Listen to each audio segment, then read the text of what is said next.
The Furies, three vengeful goddesses so terrifying that even Zeus feared them. Born from the blood of Uranus, these entities weren't just symbols of vengeance, they were unstoppable forces of nature.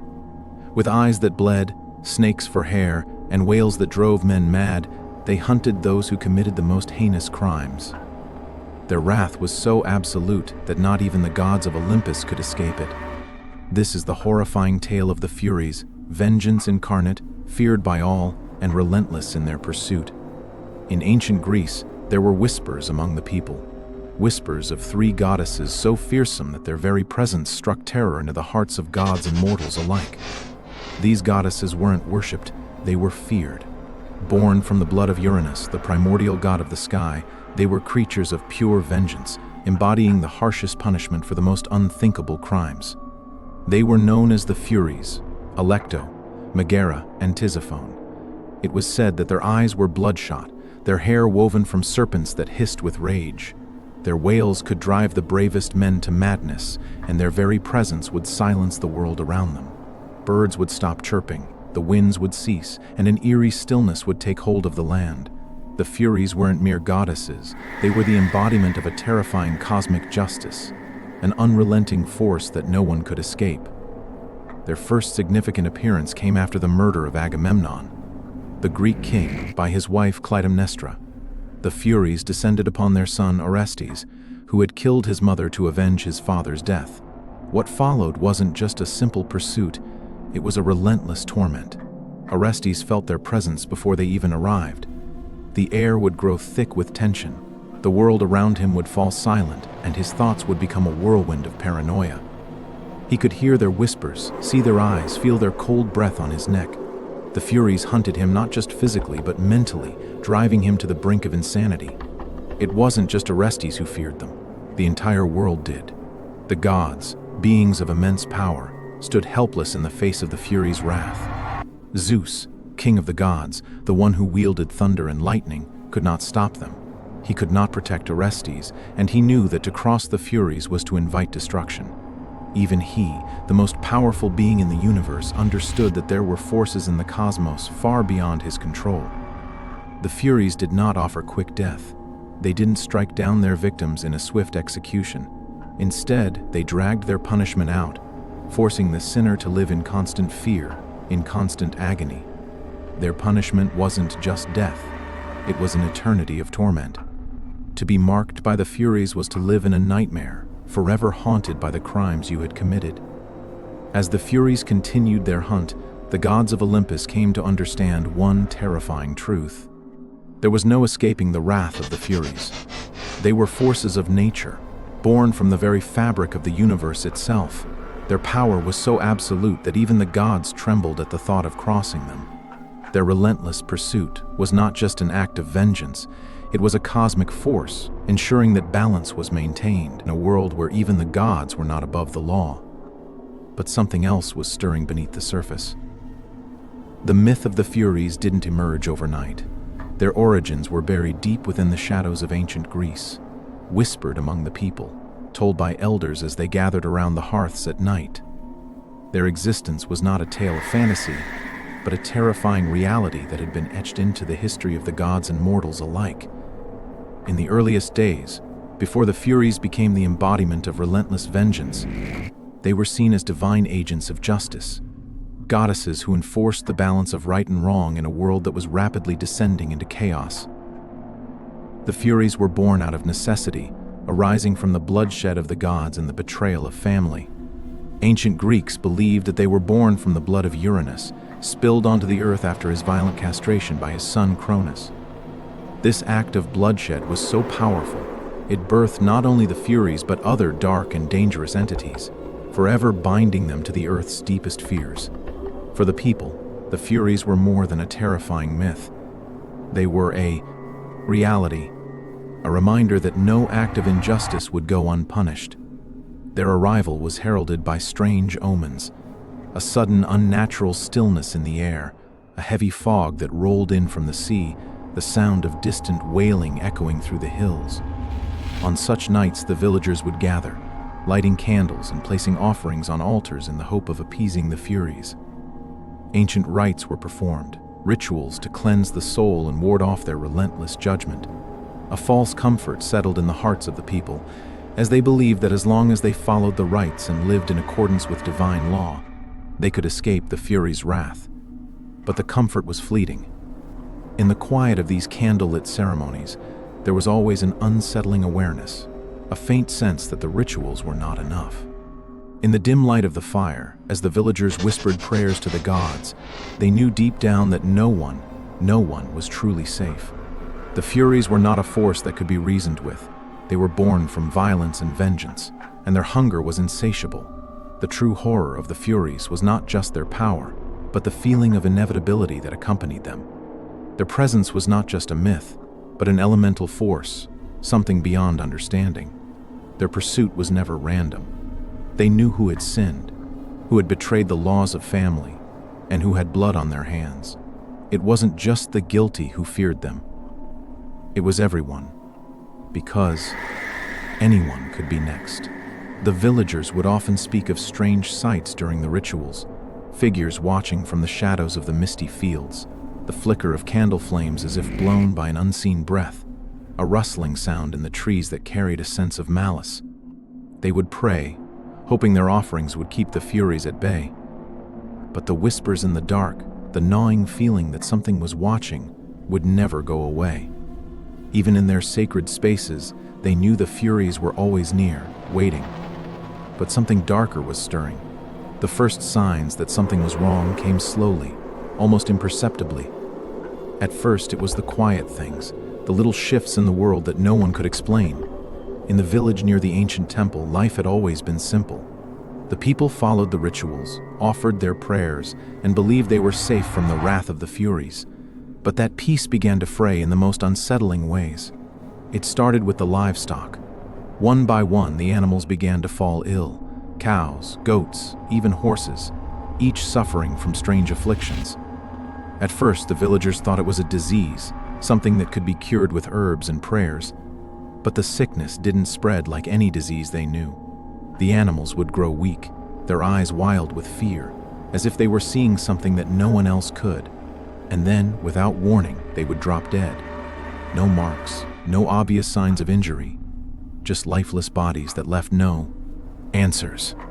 As the days passed, the unnatural deaths grew more frequent. The villagers whispered of a curse. Some spoke of the Furies' wrath being upon them. The unease settled deeper. No one was safe. And then the children, those closest to the village elders, started to change. It began with feverish, restless nights. The fever would come suddenly, then vanish just as quickly. But the children were never the same. They would speak in cryptic phrases, their voices trembling with fear. Sometimes they would stare into the distance, their faces pale as death, as if seeing something that wasn't there. Their hands trembled as they reached for their food, their eyes darting about as if they were being watched. The real shock came when a young girl, no older than 8, gave birth in the middle of the night. The villagers had never seen anything like it before. The child was born not in the safety of the home but outside, in the fields near the old temple. Her screams echoed through the air, and when the elders arrived, they found the child surrounded by a strange symbol etched into the earth, something no one recognized. But what they found in her arms was even worse. The newborn child, though alive, had a twisted, unnatural appearance, its eyes black and empty, its skin cold and pale. The villagers were horrified. The child's very presence felt wrong. The elders, fearing that the Furies had marked this child as an omen, decided to take the baby to the temple for a blessing. But when they arrived, the temple was eerily silent, as if the air itself held its breath. The priests, who had always been devoted to keeping the rituals intact, refused to perform the ceremony. Their eyes were wide with terror, and their hands trembled as they backed away from the child. It wasn't just the child. Other signs began to appear. Strange marks appeared on the walls of homes, carved into doors and window frames, symbols that seemed to pulse with an unnatural energy. At night, the villagers would hear faint whispers, almost like voices carried by the wind, but when they turned to listen, the sound would vanish. The crops, once thriving in the fertile soil, began to wither and die. The earth seemed to reject them, as though some force was draining the life from the land itself. It was clear now that something was wrong, something far beyond illness or bad luck. The villagers began to suspect that they had angered the gods, or worse, that the Furies had returned to punish them for their transgressions. But who had sinned? Who had broken the laws? The suspicion began to grow like a dark shadow, lingering over every conversation and glance. Could it have been one of their own?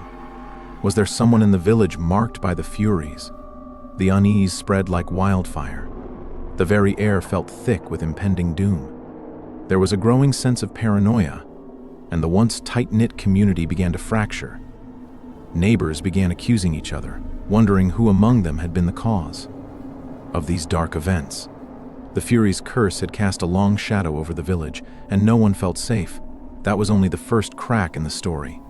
As the days turned to weeks, the fear in the village began to grow, sinking deeper into the hearts of everyone who lived there. What had once been an ordinary community filled with laughter and shared stories had now become a place of suspicion and dread. It wasn't just the strange deaths of livestock or the withering crops. It was the feeling that something was closing in, that something was watching them. Neighbors who had once shared meals and friendship now exchanged nervous glances, whispers floating in the air like the wind itself carried the weight of their darkest thoughts. Accusations started to fly, fueled by the paranoia that the Furies had singled out one among them. Was it the farmer who had slaughtered his sheep without proper ritual?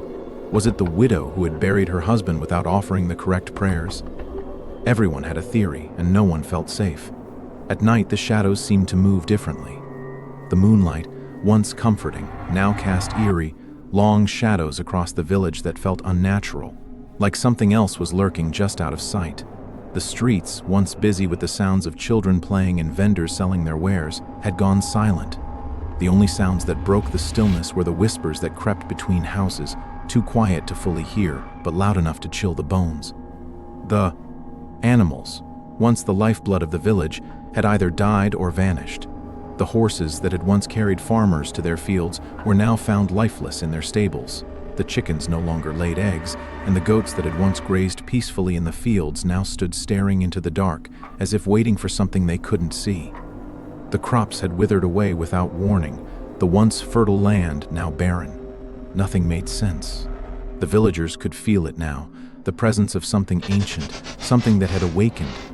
Whatever had begun in the dark corners of their community was no longer just whispers. It was a force. Something far darker than they had ever imagined was closing in on them. And from there, everything grew darker. As fear gripped the village, the people turned to desperate measures in an attempt to shield themselves from the growing darkness. They knew the old ways. Rituals passed down through generations offered the best hope of protection. Garlic, salt, and sacred herbs were placed at doorways and windows, symbols drawn in chalk on the ground, and prayers murmured into the wind. But even the most devout among them could sense that these offerings were no longer enough. The villagers gathered secretly at night, huddling in dark corners of their homes or in hidden groves beneath the gnarled branches of ancient trees. The firelight flickered as they performed old rites, invoking the gods, hoping that their pleas would somehow be heard. They recited prayers with trembling voices, holding out hope that the gods would turn their eyes back upon them and shield them from the wrath of the Furies. But despite all their efforts, the terror didn't cease. It only seemed to intensify.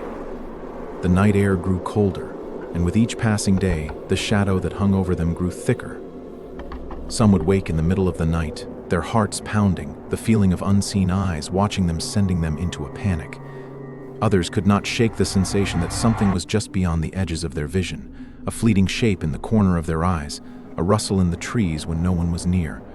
There were those who tried to take matters into their own hands. They fashioned talismans of iron, thinking the Furies could be driven away by the very material that had been used to defeat other dark forces. Children were kept inside at night, their windows sealed with iron nails. They would be locked in their rooms, their parents' whispers growing frantic as they told them to never open the doors or windows after dusk. But still, the terror crept on. There was no protection, no safe haven. No matter how many times the villagers invoked the gods, no matter how much salt they sprinkled at their doorsteps, the Furies' presence grew stronger. The very ground beneath their feet seemed to reject them. and their rituals, no matter how earnest, felt increasingly futile. There was a growing sense that something worse was coming, something darker than anything they could fight. The nights grew longer, and the moon became their only light.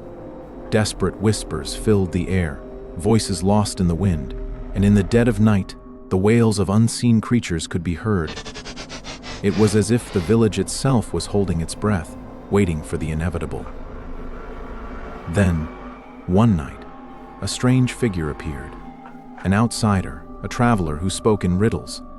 He arrived with no explanation, his face shadowed beneath a cloak, his words cryptic and heavy with warnings. He spoke of a door, a gateway that had been opened long ago and was now ready to be passed through. Some believed he was sent by the gods. Others thought him mad.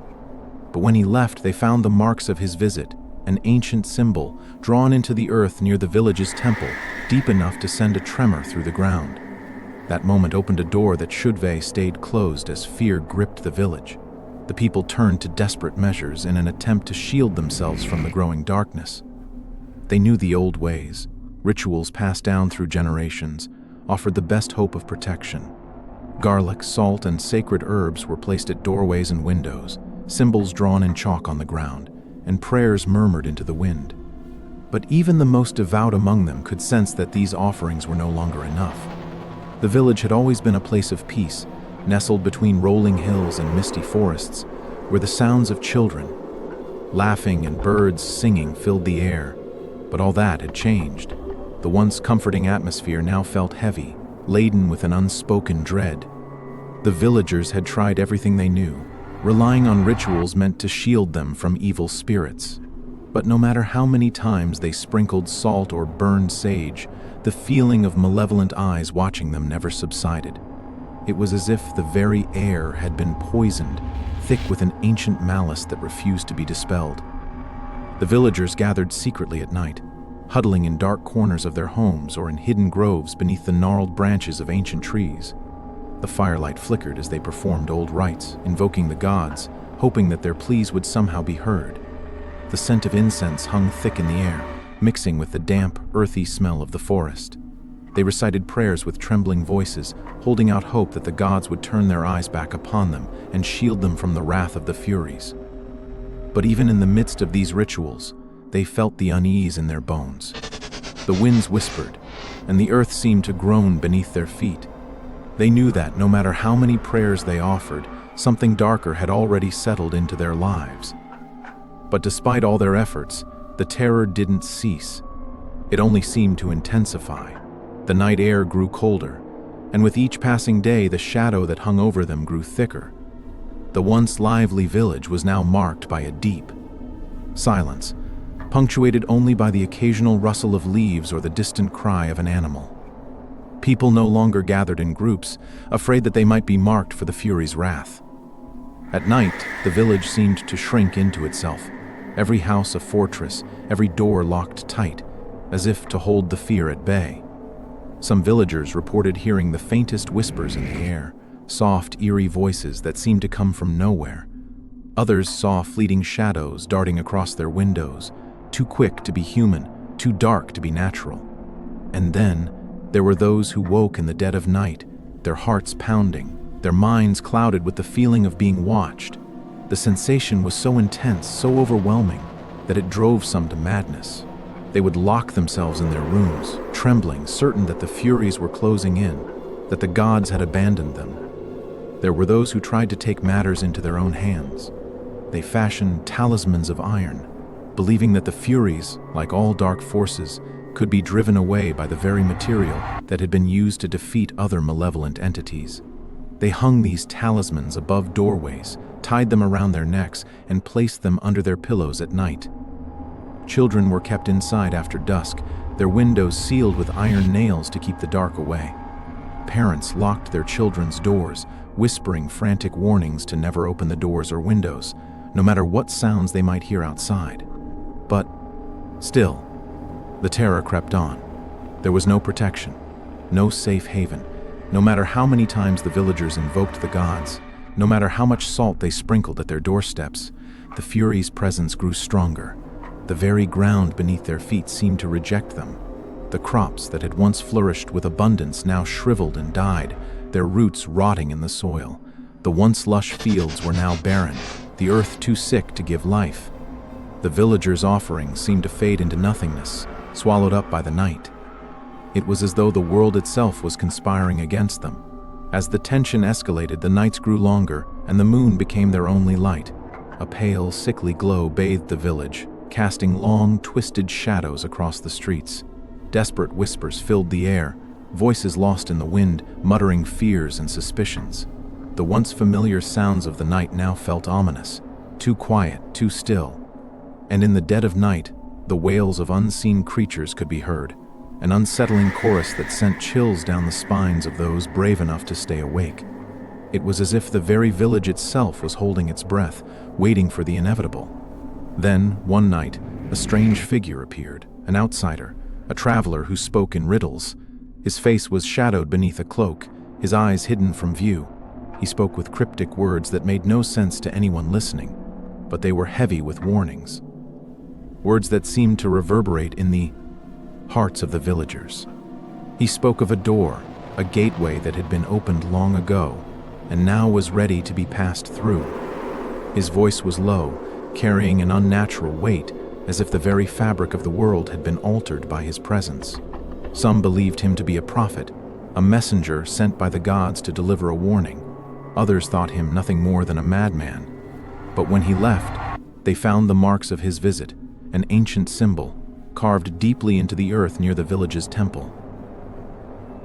The symbol pulsed with a strange energy, as though it had been etched there with purpose, as if it were calling out to something far older than anyone could comprehend. The ground around it trembled, as if disturbed by a force that had been sleeping for centuries. That moment opened a door that should have stayed closed. The villagers who once hid behind their doors now dared not leave their homes. The air grew thick with a presence that could not be denied, one that pressed against the walls of their lives like an invisible storm. And as the moon rose higher, casting its ghostly light across the land, the thing that had been awakened stirred from the depths where it had slumbered for centuries. At first, it was a shadow, a flicker just beyond the corner of their eyes. But as the days dragged on, the shadow grew larger, more distinct. And then came the screams. They echoed through the night like the cries of 1,000 souls in torment. The walls of the village trembled as if the earth itself were trying to push back the ancient evil that had been unleashed. The whispers grew louder, twisted voices calling out in tongues long forgotten. No one was safe. No one could hide from what had come. The creature that had emerged was no longer human. It was something older, something that had been buried, bound by ancient rites and forgotten laws. The Furies, those vengeful goddesses who had once roamed the earth, now returned in a form that defied nature itself.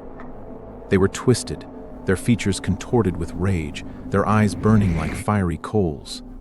Their bodies seemed to melt into the shadows, their movements unnatural, as though they were neither truly alive nor fully dead. And their screams, their endless, agonizing wails, sounded like the howls of 1,000 souls trapped in torment, forever condemned. The villagers who had once tried to fight back now fell silent, their eyes wide with terror as they watched the creature. No, the monsters moved through the village like a plague. They had hoped the rituals, the prayers, the iron talismans would be enough to ward off the wrath of the Furies. But they were wrong. The gods had not protected them. The earth had not shielded them. And now, the Furies were free to wreak havoc on the very souls of the living. One by one, the villagers disappeared, pulled into the darkened woods or dragged screaming into the night.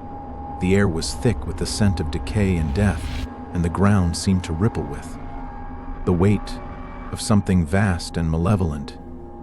It was as though the very fabric of reality had been torn, allowing something older, more dangerous to seep through. The Furies were no longer just stories, myths whispered by firelight. They were real. They were here. And as the last of the villagers fled, never to be seen again, one thing remained certain. Whatever had been unleashed that fateful night could never be undone. The doorway that had been opened had been sealed, but only temporarily. And some say the creature still roams the earth, its twisted form moving through the night, waiting for the moment when it will rise once more. If the old stories are true, the Furies are still out there, somewhere, waiting to exact their revenge on those who dare to cross them.